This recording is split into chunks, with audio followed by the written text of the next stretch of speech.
ಗೆ ಮಂಗಳೂರು ಮಹಾನಗರ ಪಾಲಿಕೆಯ ಮಾಜಿ ಸದಸ್ಯರಾದಂತಹ ದಯಾನಂದ್ ಶೆಟ್ಟಿ ಅವರಿದ್ದಾರೆ. ಸರ್ ನಮಸ್ತೆ. ನಮಸ್ತೆ. ಸರ್, ಏನು ಗೃಹಲಕ್ಷ್ಮಿ ಯೋಜನೆಯ ಪರಿಷ್ಕರಣೆ ಆಗ್ತದೆ ಅಂತ ಸರ್ಕಾರ ಹೇಳಿದೆ, ಅಂದ್ರೆ ಬಯೋಮೆಟ್ರಿಕ್ ಕಡ್ಡಾಯಗೊಳಿಸಿದ್ದಾರೆ ಸರ್. ಈ ಬಗ್ಗೆ ಏನ್ ಹೇಳ್ತೀರಾ ಅಂತ? ಇದು ಅದೇ ಒಂದು ಸರ್ಕಾರಕ್ಕೆ ಈಗ ಈ ಏನು ಉಚಿತ ಯೋಜನೆಗಳೀಗ ಹೊರೆಯಾಗಿರೋ ಹಾಗೆ ಕಾಣ್ತಾ ಇದೆ. ಹಲೋ, ಹೇಳಿ ಸರ್, ಹೇಳಿ, ಕೇಳಿಸ್ತೇವೆ. ಅದೇ ಹೊರೆಯಾಗಿರುವ ಹಾಗೆ ಕಾಣ್ತಾ ಇದೆ. ಈಗ ಬೇರೆ ಬೇರೆ ನೆಪಗಳನ್ನ ಒಡ್ಡಿಕೊಂಡು ಅದನ್ನ ನಿಲ್ಲಿಸುವಂತ ಅಥವಾ ಕಡಿತಗೊಳಿಸುವಂತ ಕೆಲಸಕ್ಕೆ ಈಗ ಕೈ ಹಾಕಿದ್ದಾರೆ. ಪರಿಷ್ಕರಣೆ ಒಂದು ನೆಪ ಮಾತ್ರ. ಹಲೋ, ಹೇಳಿ ಸರ್, ಕೇಳಿಸ್ತಿದೆ. ಪರಿಷ್ಕರಣೆ ಅನ್ನುವಂಥದ್ದು ನೆಪ ಮಾತ್ರ. ಈಗ ಗೃಹಲಕ್ಷ್ಮಿ ಅನ್ನುವಂಥದ್ದು ಇವರ ಸರ್ಕಾರ ಬಂದ ಮೇಲೆ ಬಂತು. ಅದಕ್ಕಿಂತ ಮುಂಚೆ ಇದ್ದಂತ ಏನು ವೃದ್ಧಾಪ್ಯ ವೇತನ ಅಥವಾ ಸಂಧ್ಯಾ ಸುರಕ್ಷಾ, ಅಂಗವಿಕಲ ಪೆನ್ಷನ್, ಇದನ್ನು ಕೂಡ ಸರಿಯಾಗಿ ಕೊಡ್ತಾ ಇಲ್ಲ ಈ ಸರ್ಕಾರ. 3 ತಿಂಗಳಿದ್ದು ಒಮ್ಮೊಮ್ಮೆ ಕಟ್ ಮಾಡಿ ಅರ್ಧ ಕೊಡುವಂತದ್ದು, ನಿಲ್ಲಿಸಿರುವಂತದ್ದು. ಅದಕ್ಕೆ APL BPL ಅಂತ. ಈಗ ಒಂದು ಅಂಗವಿಕಲರಂದ್ರೆ ಅವರಿಗೆ APL BPL ಮಾನದಂಡ ಇರಬಾರ್ದು. ಅದನ್ನು ತಂದಿದ್ದಾರೆ. ಮತ್ತೆ ಪುನಃ ಇನ್ಕಮ್ ಜಾಸ್ತಿ ಇದೆ, ಅದು ಇದೆ ಅಂತ ಹೇಳಿ ಅದನ್ನ ಕಟ್ ಮಾಡುವಂತ ಹುನ್ನಾರಗಳು ನಡೀತಾ ಇದೆ. ಹಾಗಾಗಿ ಇದು ಸರ್ಕಾರಕ್ಕೆ ಇದು ಹೊರೆಯಾದಾಗೆ ಕಾಣಿಸ್ತಾ ಇದೆ.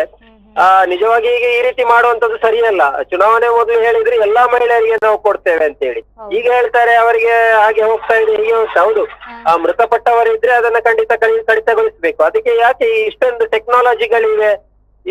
ಟೆಕ್ನಾಲಜಿಗಳಿರುವಾಗ ಯಾಕೆ ಒಂದು ಸಿಸ್ಟಮ್ಯಾಟಿಕ್ ಮಾಡ್ಲಿಕ್ಕೆ ಆಗುವುದಿಲ್ಲ? ಅಂದ್ರೆ ಈ ಪೆನ್ಷನ್ ಏನು ಹಣ ಹಾಕುವಂತದ್ದಿದೆ ಗೃಹಲಕ್ಷ್ಮಿ ಯೋಜನೆಗೆ, ಅದನ್ನ ನಿಲ್ಲಿಸಿ ಮತ್ತೆ ಬಯೋಮೆಟ್ರಿಕ್ ಅಂತ ಹೇಳುವುದು. ಅದು ಚಾಲ್ತಿಯಲ್ಲಿ ಇರುವಾಗಲೇ ಇವರು ಬಯೋಮೆಟ್ರಿಕ್ ಇರ್ಬೋದು ಅಥವಾ ಇನ್ಯಾವುದು ಅವರ ವಾಸ್ತವ್ಯ ಅಥವಾ ಜೀವಂತ ಸರ್ಟಿಫಿಕೇಟ್ ಇರ್ಬೋದು, ಇದನ್ನ ಕೇಳುವಂತದ್ದು ಸರಿ.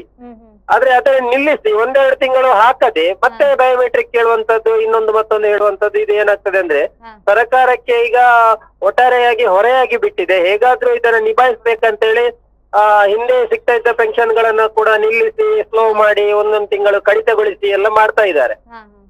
ಇದು ಒಟ್ಟಾರೆಯಾಗಿ ಸರಿಯಾದ ಬೆಳವಣಿಗೆ ಅಲ್ಲ. ಇವರು ಅಂದ್ರೆ ಒಮ್ಮೆ ಅಧಿಕಾರಕ್ಕೆ ಬರ್ಬೇಕಂತೇಳಿ ಇಷ್ಟೆಲ್ಲ ಇದನ್ನು ಕೊಟ್ಟರು ಕೂಡ ಈಗ ಅದನ್ನ ನಿಭಾಯಿಸ್ಲಿಕ್ಕೆ ಕಷ್ಟ ಪಡ್ತಾ ಇದ್ದಾರೆ. ಅಂದ್ರೆ ಈ ಪರಿಷ್ಕರಣೆಯಿಂದ ಬಡ ಮಹಿಳೆಯರು ಇದರಿಂದ ವಂಚಿತರಾಗ್ತಾರ ಹೇಗೆ ಅಂತ? ಅಂದ್ರೆ ಈಗ ನೋಡಿ, ಅವರು ಕೊಡಬಾರ್ದಿತ್ತು. ಅಂದ್ರೆ ಏನು ಹೊಸ ಯೋಜನೆಯನ್ನು ಕೊಡ್ತಾರೆ, ಎಲ್ಲ ಮಹಿಳೆಯರಿಗೆ ಕೊಡ್ತೇವೆ ಅಂತ ಹೇಳಿ ಕೊನೆಗೆ ಅವರಿಗಿಲ್ಲ, ಇವರಿಗಿಲ್ಲ, ಮತ್ತೆ ಹಾಗೆ ಹೀಗೆ ಅಂತ ನೆಪ ಒಟ್ಟಿಕೊಂಡು ಅದನ್ನ ಕಡಿತಗೊಳಿಸುವಂತ ಕೆಲಸ ಮಾಡುವಂತದ್ದು ಇದು ಸರಿಯಾದ ವಿಧಾನ ಅಲ್ಲ.